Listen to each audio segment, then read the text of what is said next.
Voilà, bah écoutez, on va démarrer ce web café. Donc, je me présente, je suis Étienne Paul, je suis professeur à l'INSA et président du comité de la recherche de l'AST. Et avec une de mes partenaires, Adèle Bressy, qui fait partie d'un autre laboratoire, le LESU, nous sommes très contents de vous accueillir pour ce premier web café intitulé Innov Action, parce qu'on a vraiment la volonté d'avoir un partenariat entre recherche et opérationnel. Et donc, ce web café est organisé par le comité de la recherche de l'AST. Ces web cafés ont l'ambition de faire se rencontrer chercheurs et opérationnels, comme je venais de le dire, pour discuter d'un sujet choisi dans les domaines de l'AST, comme par exemple le domaine de la ressource en eau, des milieux aquatiques, l'assainissement ou encore les déchets. Alors, nous avons choisi de débuter ces web cafés par la thématique de la récupération des ressources des eaux usées, et en particulier pour ce web café, la récupération et la valorisation de l'azote. Avant de présenter nos trois orateurs d'aujourd'hui, je vais vous donner quelques informations techniques sur le déroulement de ce web café. Alors, vous avez été nombreux à vous inscrire, il y avait 90 inscriptions.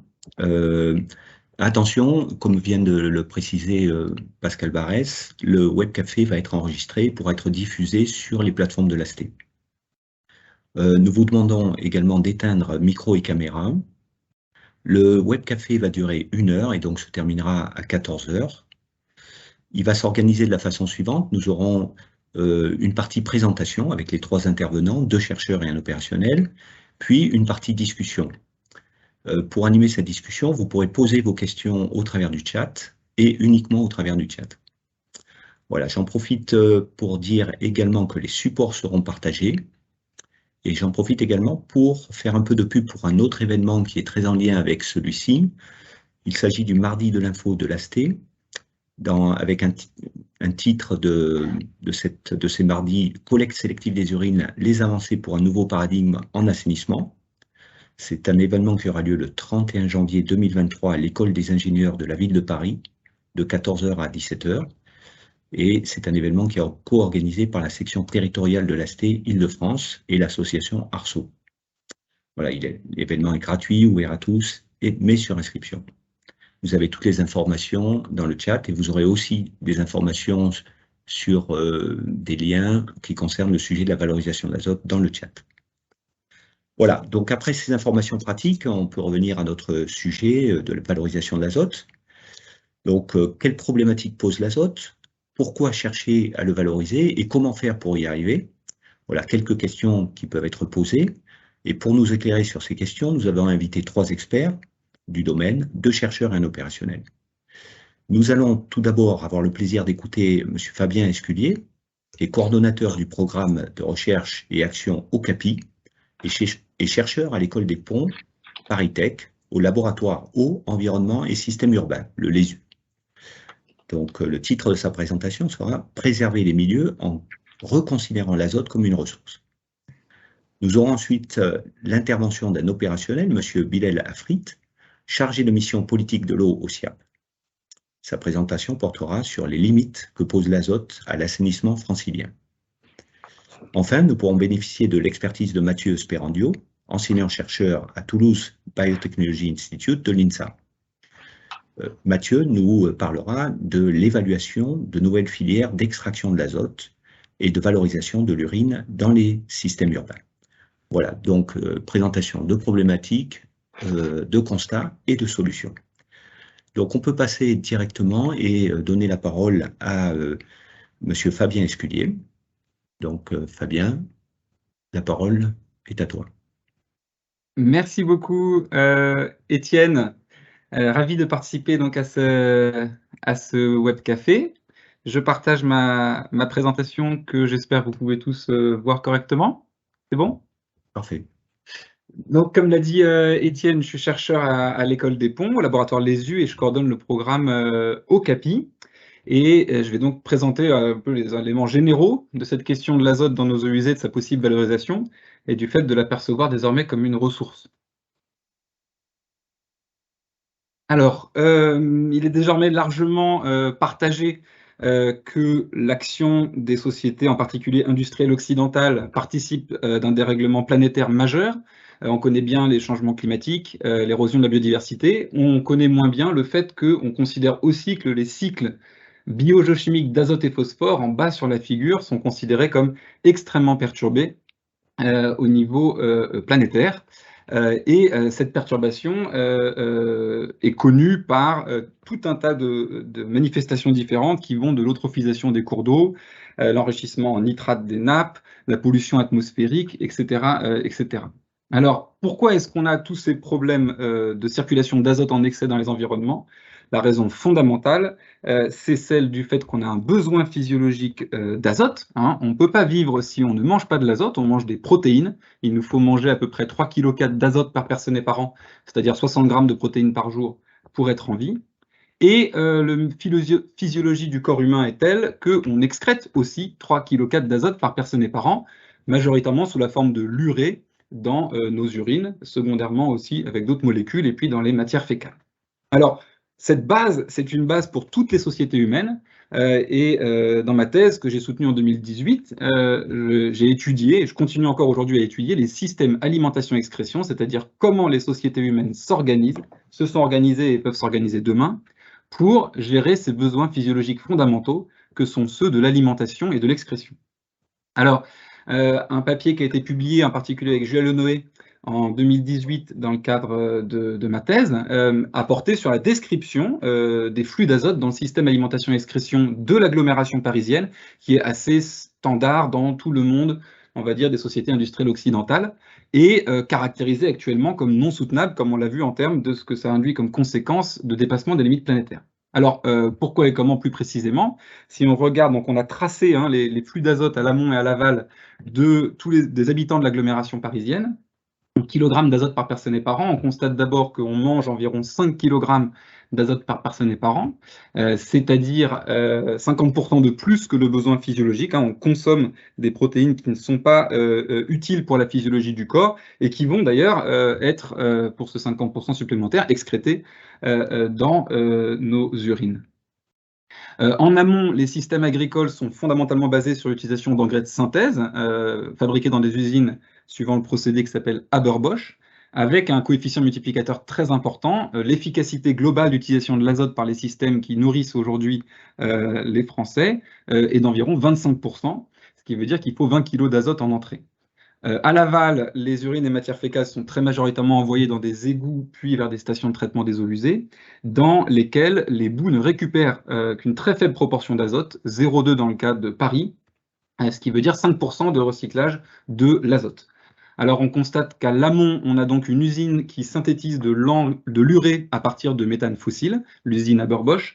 À l'aval, on a une usine, la station de traitement des eaux usées, qui fait la réaction exactement inverse, destruction de l'urée, majoritairement envoyée sous forme de N2 dans l'atmosphère. Hein, c'est l'inverse dans les usines Haber-Bosch, on prend le N2 de l'atmosphère pour synthétiser l'urée.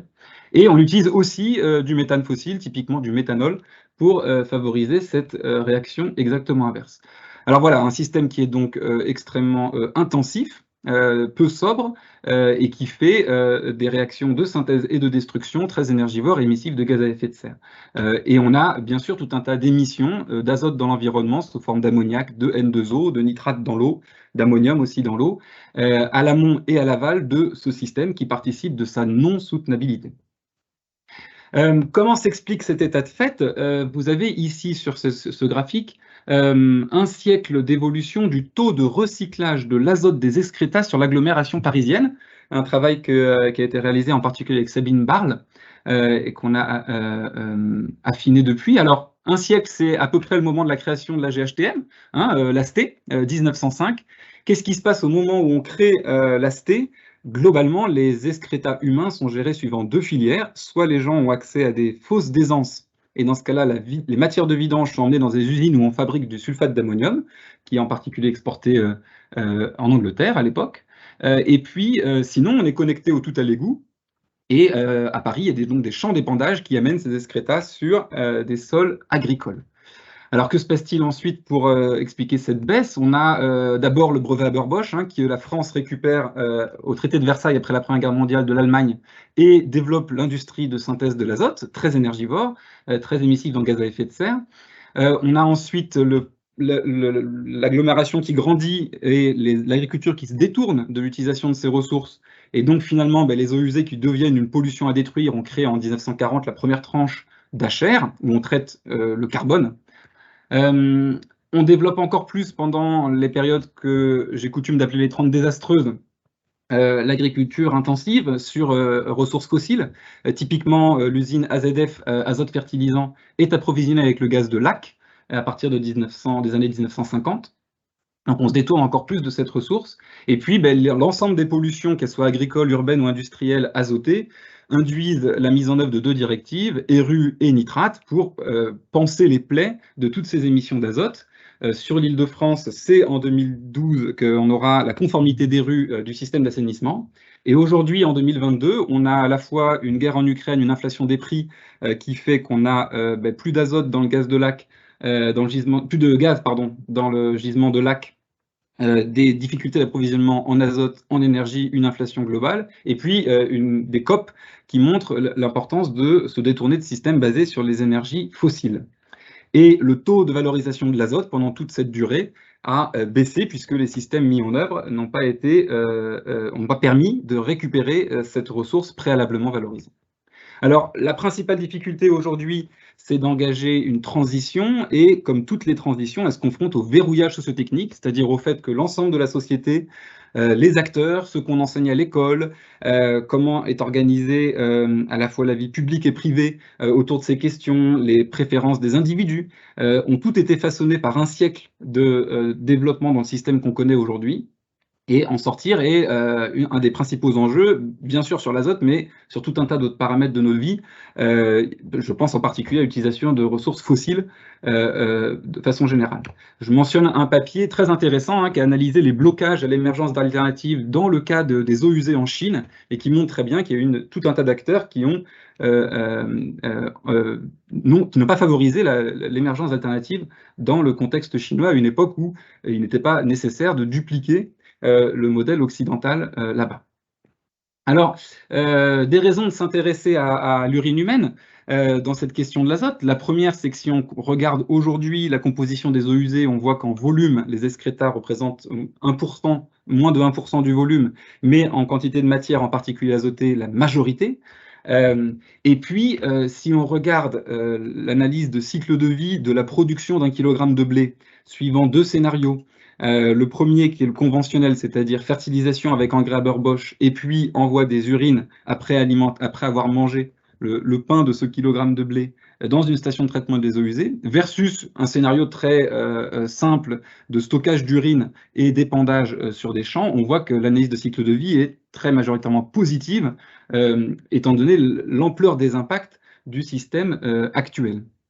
Alors, ces alternatives, elles ont donc été la norme il y a un siècle. Elles ont réémergé en Europe, principalement en Scandinavie, en Suède, où de nombreux habitats se sont développés avec séparation à la source. Ici, vous voyez une photo de toilette dans un habitat participatif qui fonctionne depuis 30 ans suivant ce système et qu'on allait visiter il n'y a pas très longtemps. Quel est le système? Donc, les urines sont collectées, stockées, amené au bout du champ et épandu ensuite, suivant des recommandations de l'OMS qui cadrent cette pratique dans ces filières, je dirais, les plus simples. Ce sujet s'est diffusé ensuite, principalement dans l'Europe scandinave et germanique dans les années 90-2000. Et puis en France, il y avait le réseau de l'assainissement écologique qui portait ces enjeux, mais l'institutionnalisation du sujet, elle a commencé vraiment dans les années 2010.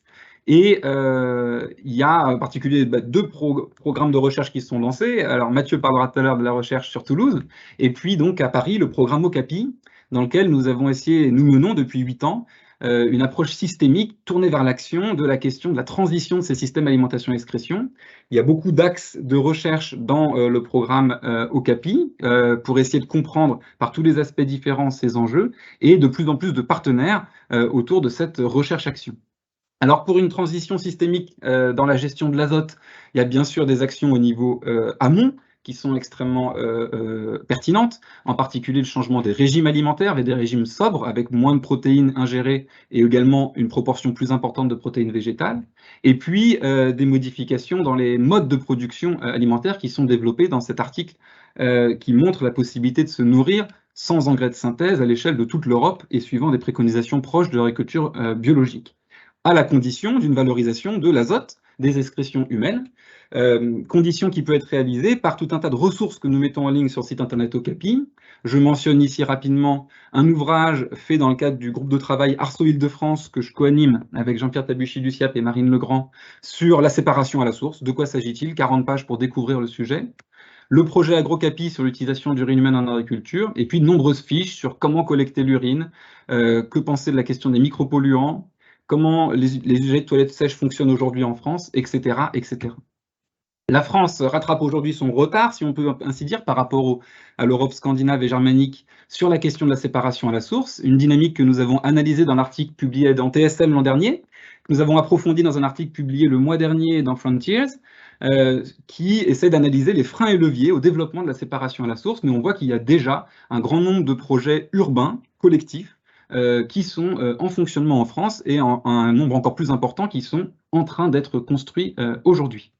Ces constructions, on les fait aussi à l'échelle de notre recherche, puisque dans le projet AgroCapi, on a récupéré le blé qui a été fertilisé avec nos urinaux-fertilisants et on en a fait du pain et on vous invitera à venir le déguster. Malheureusement, on est en visio aujourd'hui. Le 31 janvier, comme l'a dit Étienne, au mardi de l'info de l'ASTE ou encore au congrès de l'ASTE, on fera également une présentation sur ces bilans de nutriments à l'échelle de la France. Merci à vous. Merci Fabien pour cette présentation très, disons, synthétique. Adèle, est-ce qu'il y a une question de compréhension? Il y a une question rapide sur le cycle classique de l'azote. Est-ce que la récupération de l'azote dans les boues est considérée au regard des techniques de déshydratation et retour en tête? Et une question aussi sur la différence entre l'azote dans les engrais de synthèse et celui qui est produit par l'alimentation. Donc c'était sur la slide 5. Celui qui est produit par les excrétions, je suppose. Non, c'est sur ce qui rentre par les engrais de synthèse, 21,2, et ce qui sort dans l'alimentation. Bon, en fait, c'est sur le graphique, mais je te laisse répondre. Oui, alors la deuxième question, je laisserai Mathieu répondre, ce sera plus pertinent. La première question, je laisserai Mathieu répondre, ce sera plus pertinent. Pour l'autre question, je ne suis pas sûr d'avoir compris, mais donc les kilogrammes d'azote sont toujours comptés en azote réactif, c'est-à-dire de l'azote sous une forme qui n'est pas du N2. Et donc les engrais de synthèse, c'est de l'azote sous forme ammoniac, nitrate, urée principalement. Et ensuite, évidemment, dans l'alimentation, il s'agit de protéines. Donc c'est la conversion que fait l'agriculture. Ensuite, les 4,9 d'excrétion, c'est de l'urée principalement. Et puis dans les boues, on retrouve de l'azote sous forme organique. Voilà. Je crois que la question c'était entre 21,2 et 4,9, mais en fait on voit en rouge que ça part une partie dans l'air et une partie dans l'eau. Oui, le delta, c'est ça. C'est des émissions dans l'air, dans l'eau, dans les sols. Exactement. Oui, merci. J'avais pas vu le schéma dans son intégralité. C'est un peu vite et je suis arrivée un peu en retard. Merci. Je vous en prie. Très bien. Merci beaucoup pour ces questions et cette petite précision, Fabien. Donc, nous pouvons donner maintenant la parole donc à Pilel Atrit. Pilel.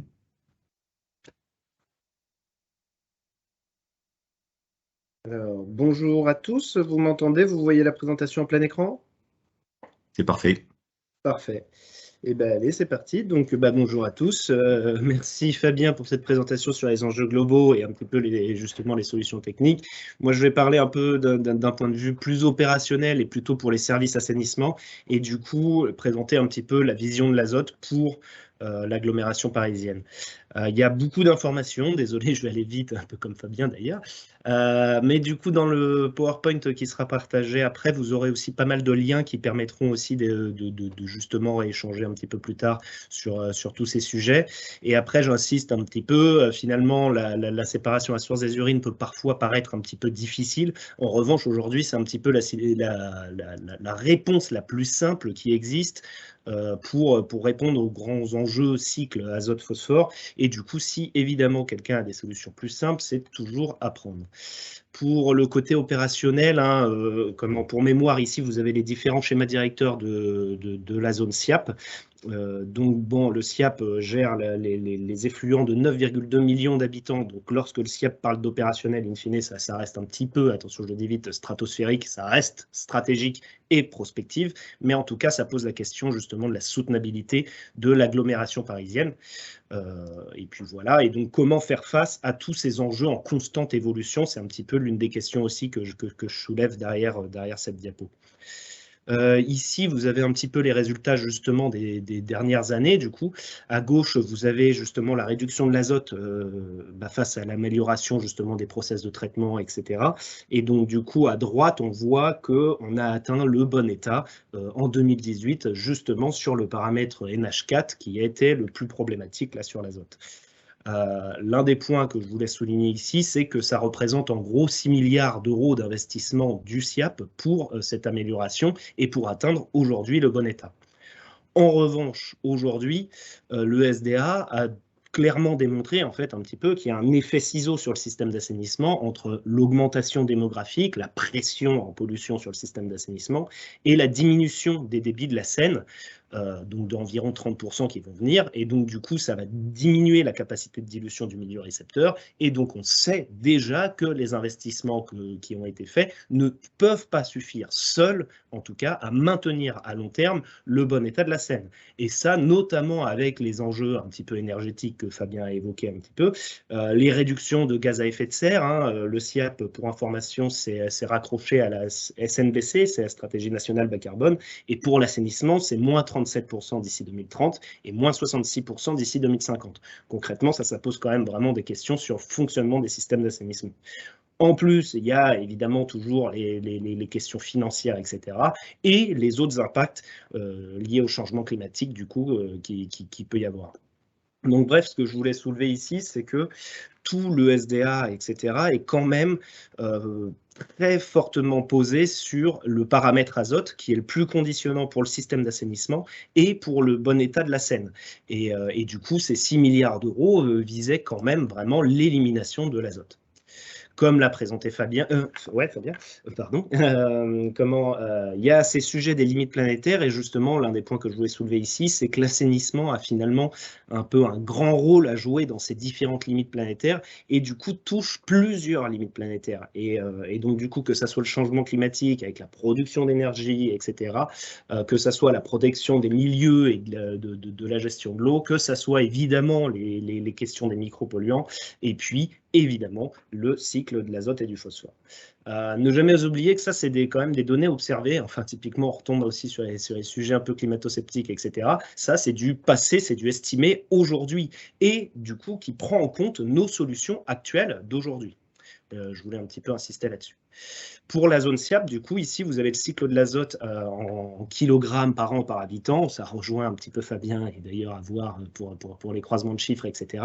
Mais du coup, l'un des points, c'est qu'à gauche, effectivement, on a voilà, ce qui arrive en agriculture comme engrais, puis qui traverse toute l'agglomération. Arrivé à la station d'épuration, il y a une partie qui part dans l'air, donc sous forme soit de N2, soit de N2O, sauf que le N2O, il faut bien noter que c'est un gaz à effet de serre très puissant, et donc ça pose d'autres questions.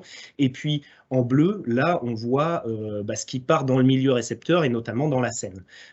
Du coup, on voit également que le système est principalement linéaire, en fait. Finalement, tout l'azote qui est intégré repart soit dans le milieu récepteur, soit dans l'air. Et donc, du coup, ça pose un petit peu quelques problèmes, justement, sur les enjeux qui ont été évoqués.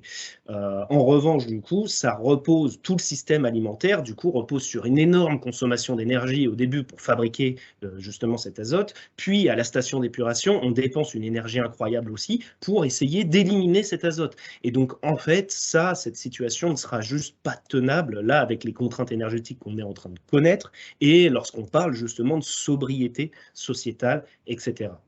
Si je vais un peu vers l'opérationnel, ici, ces grands enjeux ont en gros percoler, disons, dans l'opérationnel, et on commence à vraiment avoir des projets, de nombreux projets en France, en Île-de-France, sur la zone SIAP, etc. Et donc, du coup, bon, je les détaille rapidement, mais vous avez surtout des liens derrière, hein, si jamais. Mais école élémentaire à Saint-Germain, c'est la première école qui a mis en place une séparation à source des urines dans une école, etc. à Grenoble, bon, limite. La fumainerie, c'est intéressant parce que c'était une expérience basée sur le volontariat et il y avait tellement d'attentes que il y avait une liste d'attentes vraiment des habitants pour participer, etc. À Paris, enfin sur la zone SIAP, hein, du coup, on a un très gros projet, le plateau de Saclay, je ne détaille pas plus que ça, mais le point important, c'est que c'est très proche des parcelles agricoles, etc. Et donc, ça permet d'avoir un laboratoire un petit peu parfait pour les filières de valorisation. On est proche des parcelles agricoles et ça, c'est pas mal. Côté quartier Saint-Vincent-de-Paul, c'est un écoquartier de 1000 habitants et dont les urines seront valorisées dans les espaces verts de Paris. Et en fait, ça sature tous les espaces verts de Paris. Donc ça, c'est aussi intéressant parce que Paris s'est un petit peu positionné pour sécuriser le débouché finalement de ce projet-là, des urines de ce projet-là. Ça pose des questions justement sur les positionnements que les services assainissement peuvent, par exemple, accompagner. Un dernier que je cite, l'Agence spatiale européenne à Paris, hein, qui est en train de construire 80 toilettes à séparation à la source des urines. Bref, c'est sur la zone SIAP et aujourd'hui, ces questions-là commencent à poser des questions réellement opérationnelles et par exemple d'instruction. Ici, je vous présente une diapo que Berlin nous a présentée en fait récemment et qui fait un comparatif notamment en termes de coût. Et donc, on dit toujours que le coût, c'est le nerf de la guerre. Et donc, du coup, ils ont fait toute une analyse de cycle de vie également assez complète. Vous avez les sources, encore une fois, et qui évalue également jusqu'au réseau sous vide éventuellement, hein. Pour rentrer un peu dans cette diapo, en fait, ici, ça serait le cas de Berlin, une ville dense, déjà construite, etc. Et ça, c'est les différentes variantes, et notamment qui prend en compte la valorisation des urines. Ce que l'on doit voir ici, en fait, c'est que ça a à peu près le même coût, du coup, le système traditionnel et le système complet urine, etc. Sauf que dans un cas, on a un certain nombre de potentiels très importants. La séparation à source des urines, par exemple, va travailler sur la circularité de l'azote, contrairement au système traditionnel. Ici, c'est une comparaison. Donc la V0 maintenant, c'est plutôt une ville nouvelle qui doit tout construire et dont notamment la collecte dans les bâtiments, etc. Et en fait, là, on se rend compte que, in fine, les alternatives coûtent moins cher en termes de système un petit peu global. Donc un petit peu rapidement et au pire vous avez les sources du coup un petit peu partout. Et donc du coup pour conclure un petit peu sur cette vision un peu opérationnelle, l'une des grosses questions comme je l'ai dit tout à l'heure, c'est comment instruire vraiment précisément tous ces projets qui arrivent et qui commencent, voilà. On a tous ces sujets de gestion à la source, hein, que ça soit justement la récupération de chaleur des eaux grises, etc., qui ne sont pas forcément si clairs. Et l'une des questions pour moi, c'est aussi comment on peut s'inspirer du retour d'expérience sur la gestion à la source des eaux pluviales, qui a montré du coup les difficultés justement à asseoir une réelle filière, un nouveau paradigme, etc. Dans ces questions-là, quel est le rôle finalement des acteurs de l'assainissement? Parce que ça vient changer et chambouler un certain nombre de choses, et dont notamment l'articulation éventuellement avec la STAR. Aujourd'hui, on parle des fois de ça, donc la station de récupération des ressources, et comment à la station d'épuration, on peut récupérer et valoriser certaines ressources. Finalement, l'assainissement a été mis un peu dans les compétences de l'eau. Ça pose une question, est-ce qu'il n'est pas aussi assez proche de l'agriculture, etc. Aujourd'hui, et comme l'a dit Fabien, l'un des points importants, c'est vraiment d'avoir une filière complète, hein, et ça pose vraiment des questions d'articulation entre les différents acteurs. Et encore une fois, une question opérationnelle pour moi, c'est le rôle des services assainissement à l'intérieur de cette filière, sachant que ça peut être un rôle un peu temporaire pendant un temps, et puis qu'un autre acteur reprenne après. Un des points importants, c'est que l'assainissement est aussi une dépense presque contrainte des collectivités. Aujourd'hui, avec ces ressources, on obtient des recettes. Ça change drastiquement la vision de service public autour de ça. Quelles évolutions dans nos réglementations, règlements d'assainissement national, européennes, etc. Comment on peut accompagner les différents acteurs et ne pas oublier un petit peu l'enjeu salubrité publique, sachant que ça peut poser plein de questions. Les petites opportunités pour le SIAP, si jamais il y a un lien ici aussi, pareil, hein, vous avez un article là-dessus. Et donc du coup, l'un des objectifs, c'est évidemment pas tout changer d'un coup, c'est éventuellement dans les quartiers neufs, par exemple, et les renouvellements, de faire une séparation à source des urines pour stabiliser l'azote. Ça permettrait de réduire la pression sur les stations d'épuration, réduirait la consommation de réactifs, d'énergie, etc. Voire à très long terme, ça peut être un peu game changer parce que on pourrait passer à un moment, si on n'a plus d'azote dans les stations d'épuration, à un traitement anaérobie du carbone. Ça pose des questions vraiment existentielles sur tout l'assainissement, sur comment il fonctionne. Au niveau opérationnel, aujourd'hui, il y a les documents de planification stations qui commencent à réellement introduire ces sujets-là des urines. Donc finalement, ça pose la question du rôle des acteurs de l'assainissement parce que finalement, c'est pas réellement dans nos mains et c'est plutôt dans l'urbanisme et l'aménagement du territoire. Et comme l'a dit Fabien, à la COP27, ces sujets-là ont été évoqués, et notamment le fait, par exemple, que 80% des eaux usées dans le monde ne sont pas traitées. Donc, c'est aussi là qu'il ne faut pas forcément construire nos systèmes traditionnels, alors qu'on sait qu'ils ne répondent pas forcément à certains enjeux. Si je prends une ouverture, Fabien a parlé de l'évolution de la consommation de la viande. Vous avez un petit article pour dire que en fait, ça bouge quand même pas tellement dans le bon sens. Et donc, du coup, globalement, en conclusion globale, on parle beaucoup des effets du changement climatique. Demain, la perturbation des flux, que ce soit pétrole, que ce soit azote, phosphore, etc., jouera un impact énorme sur la société. Voilà, et vous avez pas mal d'annexes avec un certain nombre de ressources à disposition. Très bien. Merci beaucoup, Bilal, pour ce témoignage très intéressant, venant en plus avec un regard opérationnel. Adèle, toujours, est-ce qu'il y a une question un peu technique? Du coup, il y a des questions beaucoup sur le traitement qui seront, je pense, traitées après. Il y a peut-être une question de compréhension qui était quel est l'équilibre entre mise en œuvre d'une récupération de l'azote des urines humaines, donc un impact positif, et l'émission du N2O, un impact négatif? Je pense que là, c'est peut-être quelque chose à repréciser. Alors justement, ça c'est un des gros enjeux pour le SIAP à proprement parler, parce que du coup on traite, disons très vaguement, la majorité de nos eaux avec des biofiltres, et par exemple dans les biofiltres, on va avoir beaucoup plus de N2O que de N2, comme l'a dit en fait Fabien. Donc j'ai montré aussi le flux là-haut dans les transferts de flux ici. On va avoir du N2O. Et du coup, l'un des objectifs, c'est justement avec la séparation à source des urines, par exemple, ça retire de l'azote du système, donc nécessairement, ça retire des émissions de N2O. Et l'un des articles que j'évoquais en conclusion ici, en fait, s'appuie vraiment sur la contribution que la limitation de l'azote liée à la séparation à la source des urines, la contribution que ça peut apporter sur la limitation des émissions de gaz à effet de serre du SIAP, justement. Très bien. Alors, de toute façon, tout à l'heure, on aura le temps de discuter de tout ça. On va donc poursuivre avec Mathieu Sperandio, qui nous présentera ses évaluations des nouvelles filières d'extraction. Donc là, on passe plutôt dans les solutions pour récupérer l'azote et le valoriser. Mathieu, à toi la parole. Bonjour, j'espère que vous voyez bien mon écran. Oui, c'est parfait, on t'entend bien. Parfait, vous m'entendez? Ok, très bien. Bon, écoutez, je vais essayer de compléter le discours et le panorama qui a déjà été dressé par mes collègues en abordant cette question alors sous notre angle à l'INSA, effectivement, avec différents programmes de recherche et où on s'interroge sur les scénarios technologiques finalement et les procédés qui sont potentiellement mis en œuvre pour récupérer l'azote.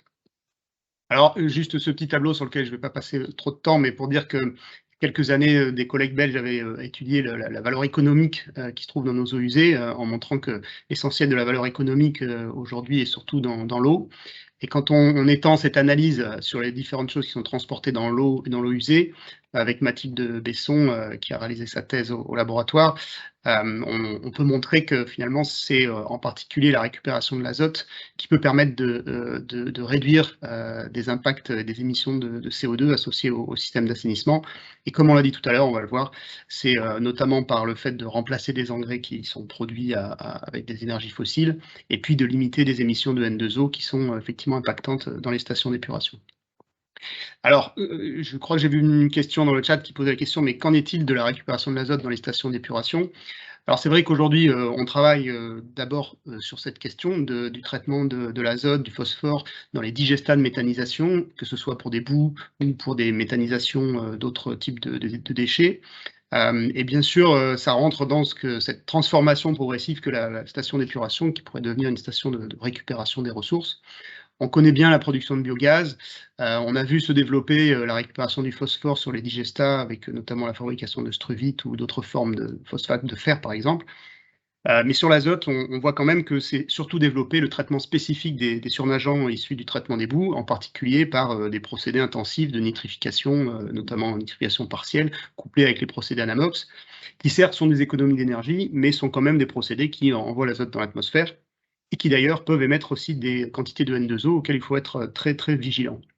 Alors nous, on a une alternative qui est la valorisation de l'azote, notamment pour extraire l'azote sous forme de sel d'ammonium, à partir de l'ammoniac. Donc cette technologie, elle a déjà été implémentée sur quelques stations et aujourd'hui, on essaie de développer cette filière. On voit ici un pilote sur lequel on travaille. Le procédé est basé sur de l'extraction membranaire avec des membranes hydrophobes et l'azote est transféré dans des solutions d'acide pour fabriquer des sels d'ammonium qui peuvent être utilisés en fertilisant. Alors, le problème de la valorisation à l'échelle de la station, c'est que, comme on le disait tout à l'heure, quand on fait des bilans sur l'azote à l'échelle des stations d'épuration, étant donné les rapports carbone-azote des stations, l'azote qui est capté dans les boues et qu'on peut récupérer est finalement assez faible. Hein. On a des effluents qui sont trop dilués, les effluents domestiques, pour appliquer des techniques de récupération sur la ligne eau. Et donc sur la ligne boue, on capte l'azote qui est capté dans les boues, mais qui constitue un pourcentage relativement limité. Les alternatives, c'est d'essayer de capter plus d'azote dans les boues. Il y a des projets de recherche pour développer des procédés à forte charge qui finalement produisent plus de boue et donc ont plus de capacité à capter l'azote, mais on va quand même rester relativement limité. Et donc l'autre alternative dont on a parlé, c'est la séparation à la source, c'est d'éviter de diluer notamment les urines et de revenir vers cette valorisation en amont. Alors la séparation à la source, nous on l'envisage pas seulement sur l'urine. Il faut bien imaginer que aujourd'hui, on l'a vu aussi, il y a une demande de plus en plus forte pour récupérer l'eau. Et il est clair que les approches de séparation à la source ont des formes de synergie. Séparer les eaux vannes, que ce soit les eaux noires et les urines du reste des eaux, peut faciliter aussi la valorisation des eaux et notamment des eaux grises. On voit bien que l'urine contient 85% de l'azote, effectivement, et qu'il y a des toilettes aujourd'hui qui sont proposées sur le marché pour récupérer l'urine, mais on voit aussi des projets où on va récupérer les eaux noires en essayant de valoriser la matière organique et pourquoi pas récupérer aussi l'azote, le phosphore de ces eaux noires. Alors, les questions sont nombreuses puisque ces filières débutent de différentes manières, à l'échelle de quartiers, parfois de bâtiments, d'initiatives à différentes échelles. Et donc ça pose la question de quelles sont les approches de collecte, de stockage, de traitement. Est-ce qu'on doit traiter de manière centralisée ou décentralisée? Qu'est-ce qu'on doit transporter? Et puis quels sont les produits finalement qui peuvent intéresser notamment le monde agricole? Alors quelques exemples. Quelques exemples de filières. Donc on a parlé de la filière que je vais illustrer aussi, proposée à Saint-Vincent-de-Paul, sur ce quartier parisien. Donc là, finalement, on traite à l'échelle du quartier pour produire un concentré relativement stable après une stabilisation par nitrification et une distillation pour réduire les volumes d'eau. On produit 2 mètres cubes par jour potentiellement de produits issus de l'urine. Donc on produit 2 mètres cubes par jour d'urine, duquel on va produire ce fertilisant concentré. On peut voir aussi, on a parlé tout à l'heure de la fumainerie, des approches qui sont plus de la collecte et du transport, puis après des stabilisations de l'urine qui peuvent être soit par acidification, fermentation ou stockage comme l'ont fait d'autres pays pour valorisation agricole. On voit aussi ce que nous, on essaye de promouvoir et de développer, c'est un transport de l'urine après stockage et un traitement centralisé, pourquoi pas avec les digestats de méthanisation qui peuvent être sur station d'épuration ou sur des installations de traitement de déchets. Et là, donc, nous, on pense qu'il y a un intérêt à avoir une synergie entre ces différents flux concentrés en azote. Et puis, on pense aussi qu'il y a aussi le traitement séparé des eaux de toilette, eau noire, qui se développe. Il y a des approches, des tentatives au niveau européen. On utilise en général les systèmes d'aspiration sous vide pour éviter la dilution des eaux des toilettes. Et ensuite, on envisage une digestion anaérobie, puis potentiellement des récupérations azote-phosphore sur les phases liquides. Bon, donc on l'a dit tout à l'heure, la ZAC de Saint-Vincent-de-Paul est un peu un quartier phare et un projet quand même qui est assez exceptionnel, je pense, à l'échelle européenne. On peut dire que sur ce quartier, les enjeux vont être intéressants puisqu'ils vont permettre de faire une première référence, de voir quelles sont les questions techniques auxquelles il faut bien faire attention, notamment un des réseaux les plus importants de transport d'urine, et il faut faire attention puisqu'il y a des risques de précipitation dans ces réseaux, donc il va bien falloir gérer la maintenance de ces réseaux. Il y a aussi un mode... Mathieu, oui. je te coupe 2 secondes, il y a une fenêtre mise à jour Apple qui est ouverte et qui bloque la vue sur la présentation. Ah oui, d'accord, ok. Si tu peux la fermer. Ouais. Super, c'est bon, merci. Excusez-moi. Voilà, donc je disais sur ce projet, une approche finalement intéressante déjà d'économie d'échelle pour le procédé, puisque ça va être à l'échelle d'un quartier et non pas d'un bâtiment unique. Et puis après, il y a un montage organisationnel assez exigeant entre les porteurs de projet hein, pour finalement toute cette mise en œuvre entre les acteurs de gestion du réseau, du traitement, des bâtiments. Et donc, c'est une très belle première référence. Alors nous, notre motif aussi, c'est d'essayer d'évaluer de manière très globale ces filières, de voir leurs bénéfices. Les bénéfices, par exemple, à l'échelle de la station, on en a parlé. Alors, principalement, quand on voit ici donc des études, des modélisations qu'on a pu faire, quand on a un taux d'urine qui est séparé, ben, on a un bénéfice sur la réduction de la charge en azote, bien sûr proportionnel à la station, avec des gains qui sont proportionnels sur les consommations, les réductions de consommation de méthanol, et puis de consommation d'aération, qui sont en pourcentage un peu plus faible, puisque l'aération est aussi apportée pour le traitement de la matière organique. L'ACV, l'analyse environnementale, permet de comparer ces différentes filières. Donc il faut prendre en compte l'ensemble de cette filière. On se rend compte que par rapport à des filières de référence, ces filières de référence qui sont finalement la station d'épuration et la meilleure valorisation qu'on peut faire sur la station, des scénarios comme celui de la séparation de l'urine peuvent avoir des bénéfices significatifs au terme du bilan, des gains, comme on le disait, dans la production de fertilisants, et des économies aussi de consommation et des économies de réduction d'émissions de gaz à effet de serre. Mais l'alternative de valoriser les eaux des toilettes peut aussi être intéressante, des eaux noires. Et puis après, quand on valorise l'eau grise en plus des eaux noires et des urines, ben là, ça peut être un peu plus compliqué parce que ça va dépendre des technologies qu'on met en place. Et il faut faire attention à ne pas non plus consommer trop d'énergie pour arriver à rentrer dans un bilan qui est comparable à celui des systèmes centralisés. Un dernier message, c'est que dans l'étude de ces scénarios, on se rend compte que la densité de l'urbanisme est influente. Et que, évidemment, quand on envisage une part de traitement à l'échelle d'un quartier avec un réseau spécifique, eh bien, plus les quartiers sont denses et meilleur finalement est le gain, le bénéfice par rapport à une référence qui serait donc le système classique centralisé. Pour finir, on bâtit aussi des scénarios prospectifs. Celui qu'on a bâti dans ce programme cette année TEVALU, c'est à l'échelle de Toulouse. La métropole de Toulouse avec toutes ses ressources potentielles en urine. Et puis dans ce bassin aussi, les consommations d'azote associées au monde agricole. Et on a essayé, au travers de différentes enquêtes, d'évaluer quel pourrait être le scénario de déploiement entre la phase expérimentale, le développement, la massification et l'harmonisation. Et on se rend compte qu'on peut aller, dans un premier temps, plutôt aller chercher des niches d'utilisateurs avant de passer sur des utilisateurs de plus grande quantité d'azote. Et donc, c'est aussi cette analyse qui permettra certainement de guider un peu les scénarios de déploiement. Voilà, en conclusion, moi, il me semble que c'est important donc, de soutenir, d'évaluer tous ces projets de démonstration et d'expérimentation de différentes natures, éviter les contre-références.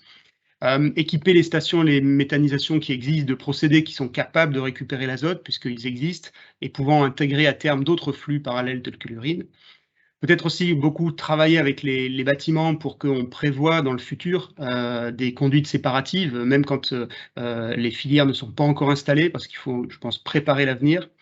Et puis, il faut diffuser et bien faire connaître toutes ces nouvelles filières, ces techniques vers les métropoles, les aménageurs et bâtir des démarches incitatives pour avoir des préconisations, par exemple dans les appels d'offres. Voilà, donc merci à vous et aux différents projets et financements que, comme vous voyez, on peut obtenir, que ce soit ANR, INRA, ADEME, Agence de l'eau, et qu'on a un certain nombre de financeurs qui soutiennent ces recherches. Merci Mathieu pour notamment ces préconisations, hein, et donc on voit que quelques solutions existent, on voit les limites aussi du système actuel, hein, qui ont été finalement décrites par les trois intervenants.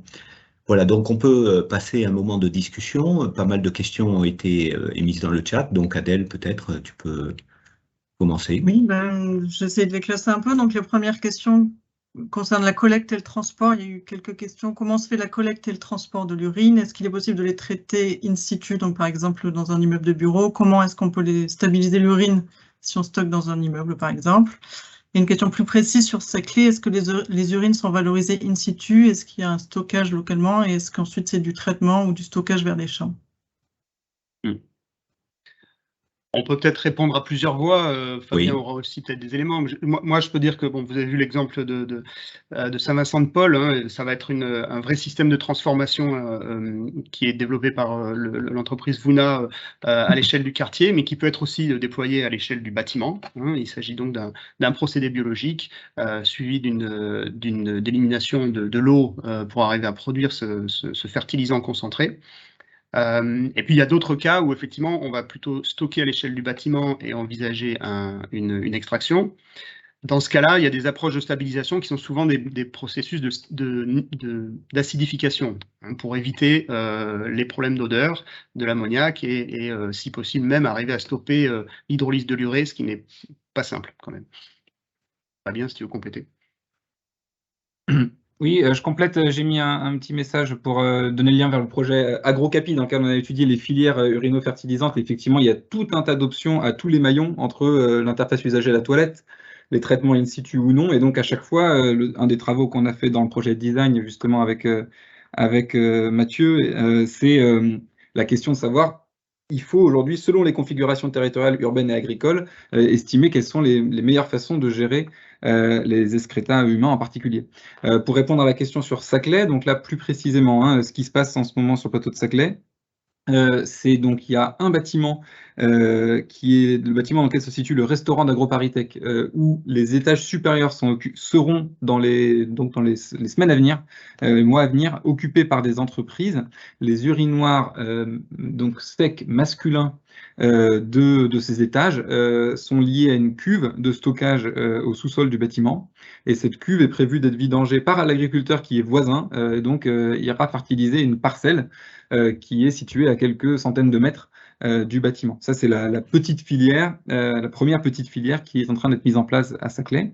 Et ensuite, il y a une étude qui porte sur l'ensemble du périmètre du plateau de Saclay pour estimer justement quels sont les modes de gestion les plus adaptés pour la suite, en particulier des nouvelles constructions du plateau de Saclay. Est-ce que, Adèle, on n'enchaîne pas sur un problème aussi de statut juridique? Puisqu'il y a une question là-dessus qui me paraît très importante et qui est en lien, finalement, on produit quelque chose. Et je crois que, par exemple, Fabien a beaucoup bossé la question, donc ça serait peut-être bien de répondre à cette question. Donc, la question, c'était juridiquement, ces ressources issues des eaux usées ne sont donc pas considérées comme des déchets, ou sont-elles considérées comme des déchets? C'est un sujet sur lequel on travaille en particulier dans le cadre du groupe de travail Arceau Île-de-France et on est en train de finaliser la première note sur la question qui vise à dresser l'état des lieux de la réglementation actuelle. La note sera publiée dans quelques semaines. Et ensuite, il y a deux notes qui suivront. La première, c'est une note sur quels sont les cadres juridiques utilisés par les différentes mises en œuvre déjà existantes. Et puis ensuite, une autre, c'est quelles sont les évolutions possibles de la réglementation. Ça viendra dans un temps ultérieur. C'est pour dire qu'en fait, selon la façon dont ça se passe, les cadres réglementaires utilisés ne sont pas les mêmes. Globalement, la réglementation, dans la majorité des cas, elle encadre des pratiques existantes. Les pratiques existantes de séparation à la source sont encore assez limitées et la réglementation ne les encadre pas explicitement. Et donc, en fait, dans chaque projet, il faut regarder quelle est la réglementation existante et pour savoir à quelle branche on peut raccrocher ce qui se passe. Et donc, en fait, les options sont très ouvertes. Il y a des options dans lesquelles on va avoir des produits, des options dans lesquelles on va avoir des déchets, et des options dans lesquelles aussi, alors ça c'est pour des développements ultérieurs, il pourrait y avoir des normalisations. C'est un point très important du travail qu'on a fait dans le groupe de travail Arceau, c'est qu'il y a souvent une présentation de la réglementation ne le cadre pas, donc c'est interdit ou compliqué à faire. Et en fait, c'est un certain renversement du droit qui se produit quand on fait ça. Puisque ce que dit le droit aujourd'hui, si on prend le premier article du Code de l'environnement, il y a écrit qu'il faut préserver les milieux et que les actions à la source et qui mettent en œuvre une économie circulaire sont à favoriser. Donc en fait, le droit prévoit déjà que si on peut préserver à la source, c'est davantage réglementaire, entre guillemets, que les autres modes de faire. Ce qu'il y a, c'est qu'il n'y a pas ensuite les textes qui encadrent très précisément les pratiques aux échelles inférieures du droit. C'est pas parce qu'elles n'existent pas que ça empêche de le faire. Et donc, dans les notes qu'on publiera, on décrira les modes mis en œuvre juridiques par les acteurs qui font déjà aujourd'hui et ceux qui peuvent faire demain.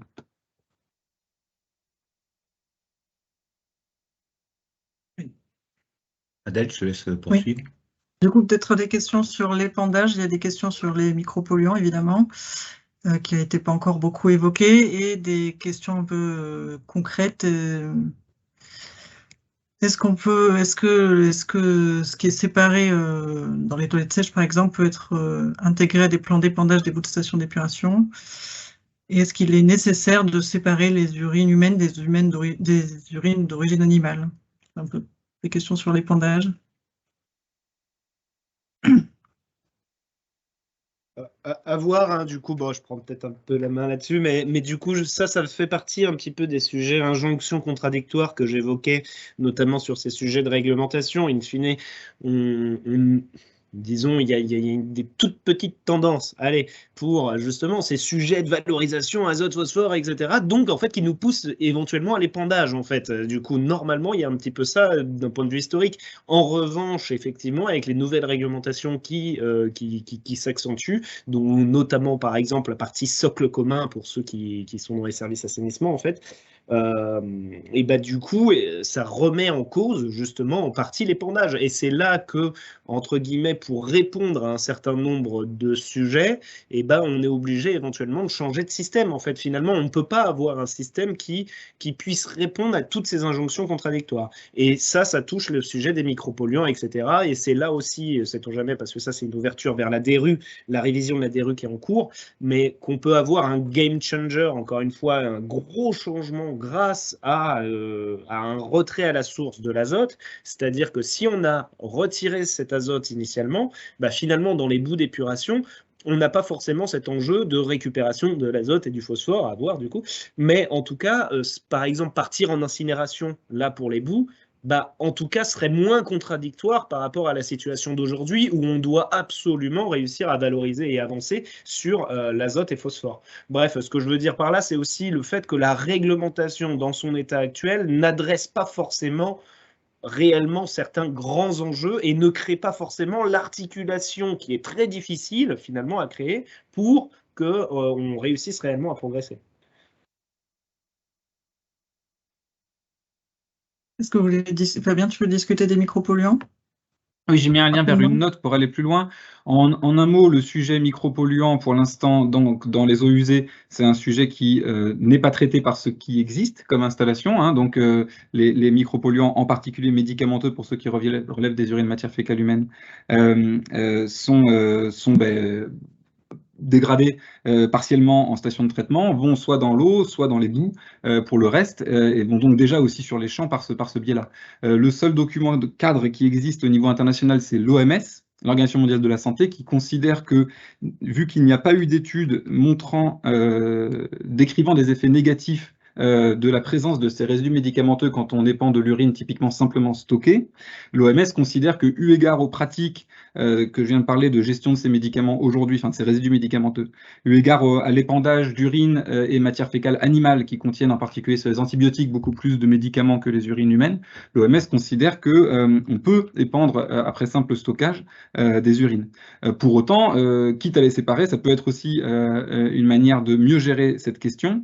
Et dans le plateau de Saclay, le projet que je décrivais tout à l'heure, il y a justement une partie de recherche, projet MedUrineAgri, qui va s'intéresser au traitement par charbon actif de ces urines pour évaluer la pertinence de traiter ou non et les impacts que ça induit, entre autres en termes de nouvelles installations à mettre en œuvre dans ce cadre-là.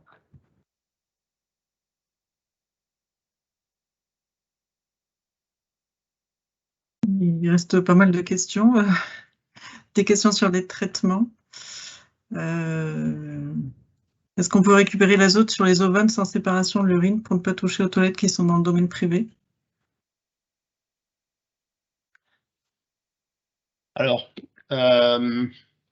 si on regarde les expériences actuelles qui sont faites sur des toilettes sur lesquelles il y a des digestions anaérobies qui sont pratiquées, les effluents qui sont produits, les digestats sont comparables à des digestats donc très chargés en azote ammoniacal. Donc là derrière, on peut imaginer effectivement récupérer l'azote. Après, les techniques sur lesquelles on travaille de récupération d'azote, comme je disais tout à l'heure, soit elles concentrent, soit elles extraient l'azote. Nous, on a pris le parti plutôt d'extraire cet azote. Il faut voir à quelle échelle est-ce qu'on peut être économiquement rentable. Ensuite, c'est pareil pour les procédés qui concentrent. Je pense qu'il faudra voir à quelle échelle est-ce que ces procédés sont rentables. Il y a quand même il y a aussi des questions économiques quand on veut faire ces transformations à des petites échelles qui peuvent se poser, quoi. J'ai envie de citer Jean-Pierre Tabuchy pour répondre à cette question. Jean-Pierre Tabuchy disait au début, quand on parlait de séparation à la source, tout le monde nous disait mais non, c'est compliqué, il faut changer les toilettes, tout ça et tout. Et il disait maintenant, en fait, quand on a lu les rapports du GIEC et de l'IPBES, si c'est les chiottes qu'il faut changer, mais franchement, c'est vraiment peanuts par rapport à tout ce qu'il faut faire de toute façon. Donc, c'est pas le sujet. J'aime bien cette remarque de Jean-Pierre. Bon, et quand même, changer les toilettes, c'est quelque chose. Évidemment, c'est un vrai sujet à poser. Mais c'est vrai que par rapport à l'ampleur des modifications qu'on a tous signées hein, dans les rapports du GIEC et autres et qu'on s'engage à faire, voilà, c'est finalement peut-être pas si important que ça non plus. Non, mais ce qui est intéressant, c'est peut-être aussi d'ajouter un petit peu une des recommandations qui avait été donnée dans le dernier slide de Mathieu, c'est que en fait, on aurait intérêt, puisque les temps finalement d'adaptation du génie civil urbain est très long, c'est tout de suite, même si on n'est pas prêt, si les personnes ne sont pas prêtes à faire cette transformation, c'est déjà d'intégrer des réglementations dans la réalisation des habitats, aussi bien collectifs qu'individuels, pour qu'un jour on puisse justement se brancher directement sur des flux séparés. Ça serait très peu coûteux, ça serait des mesures simples, et ça m'amène peut-être à réfléchir, et notamment sur ce qu'a dit Bilal aussi dans son contexte, c'est comment on sort uniquement du domaine de l'assainissement et comment on pénètre la sphère décisionnelle, réglementaire, etc. Donc si vous pouviez un peu donner vos avis là-dessus, bon Bilal, tu en as déjà parlé un petit peu, mais est-ce qu'on peut encore un peu insister là-dessus et donner peut-être des clés d'action rapides là-dessus? Je peux citer du coup une action, je dirais la première action politique forte qui a été prise en France, ça a été par le comité de bassin Seine-Normandie qui a voté 80% de subventions pour les projets de séparation à la source sur le périmètre du bassin Seine-Normandie à partir de 2018. Donc ça c'est clair que c'est le type d'incitation qui lance fortement les choses et on est encore très loin d'avoir atteint ce type de logique sur l'ensemble du territoire français. Après, ce qu'il faut, à mon sens, impulser, c'est la capacité à se doter collectivement de stratégies de gestion de ces ressources azote et phosphore qui ne sont pas encore perçues comme telles. Et ça, c'est des sujets qui doivent percoler plus haut. On a écrit une note sur la valorisation de l'azote et du phosphore pour la sécurité alimentaire et écologique. Et donc, c'est sûr que là, si on a une appropriation à plus grande échelle des acteurs sur l'enjeu de sécurité, d'être capable de se nourrir, de vivre correctement avec de l'azote et phosphore qu'on a sur le territoire, c'est à mon sens la manière d'enclencher ensuite le reste de ce qui permet de l'inclure dans les différents projets. On n'est pas encore à ce stade d'appropriation du sujet par les échelles nécessaires pour que ça devienne une stratégie globale. C'est ça qu'on doit faire aujourd'hui à mon sens. Et pour la partie opérationnelle, hein, justement, c'est bien ce qu'on discute avec Arceau dans la majorité des cas, mais c'est bien les questions de qu'est-ce qu'on fait à court terme maintenant, tout de suite, qu'est-ce qu'on peut faire pour accompagner maintenant, et en même temps, du coup, préparer pour le plus long terme, c'est-à-dire que aussi avoir soit des modifications plus profondes, hein, ça peut être le code de l'environnement, ou bien un exemple, je crois que c'est Fabien qui le cite de temps en temps, mais cette valorisation des nutriments, elle est inscrite dans le code de l'environnement suédois de manière un petit peu forte et peut-être un petit peu plus forte que celle dans le code de l'environnement français, à voir comment on peut aussi, à très long terme, hein, du coup ça c'est beaucoup plus justement du lobbying, etc. Et donc du coup à court terme, ça pose aussi une question, c'est lorsque c'est, ça c'est pour citer Jean-Pierre justement Tabuchy, il y a comment...